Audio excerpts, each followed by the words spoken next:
बुढेसकालमा गर्ने हो कि यो भक्ति शक्ति ब्रो यार तिमी के हो अहिलेदेखि भक्ति शक्ति गर्नु लाग्यो होला नि कहिले त करियर बनाउने मोज मस्ती गर्ने बेला हो अहिले भक्ति गर्नु पर्दैन पछि तिमीलाई लाग्छ कि भक्ति चाहिँ केवल बुढो उमेरमा मात्रै गर्नुपर्छ होइन त हो नि यार बुढोहरूको त बुढो मान्छेहरूको त अब समय हुन्छ मर्ने बेला हुन्छ अनि त्यही भएर भगवानलाई सम्झिन्छन् हामी त मोज गर्ने हो नि अहिले त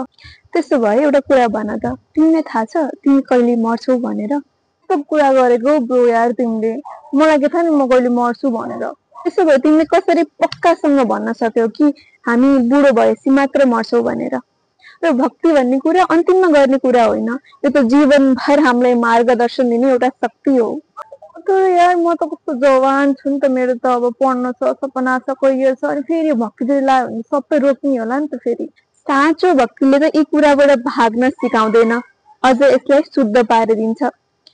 भगवानसँग जब हामी जोडिन्छौँ जब मनमा भगवान बसाउँछौँ जब भक्ति गर्छौँ हामीले गरेका प्रत्येक क्रिया भगवानको सेवा बन्न पुग्दछ हाम्रो पढाइ हाम्रो करियर हाम्रो जति पनि सपनाहरू छन् ती पनि भगवानको सेवाकै निमित्त बन्न जाँदछन्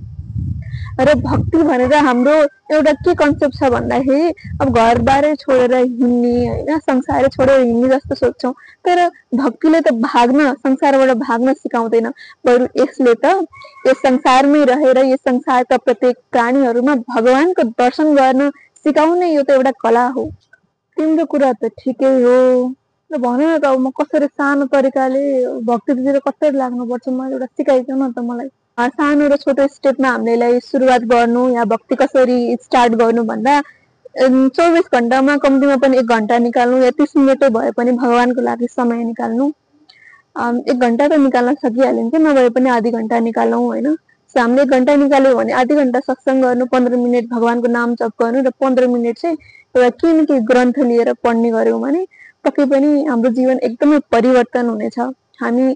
भगवानले यसरी जोड्न सक्यौँ भने हाम्रो जीवन पक्कै पनि परिवर्तन हुन सक्छ र जुन अहिलेको एजमा जुन हाम्रो एन्जाइटी र डिप्रेसन देख्छौँ हाम्रो यङ्स्टरमा त्यो त मजाले नै हटेर जान्छ आफ्नो उद्देश्य के हो भन्नेतर्फ जुन हाम्रो बोधै छैन त्यस्तो पनि हामीलाई बोध हुँदै जान्छ सत्सङ्गको कारणले भगवानलाई यसरी जीवनमा जोड्यौँ भने होइन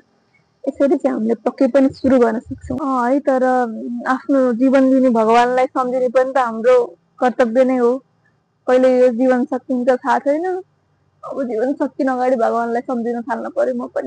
पनि यो अमूल्य जीवन दिनुभएको त भगवानले नै हो र भगवानलाई सम्झिनु त हाम्रो कर्तव्य नै हो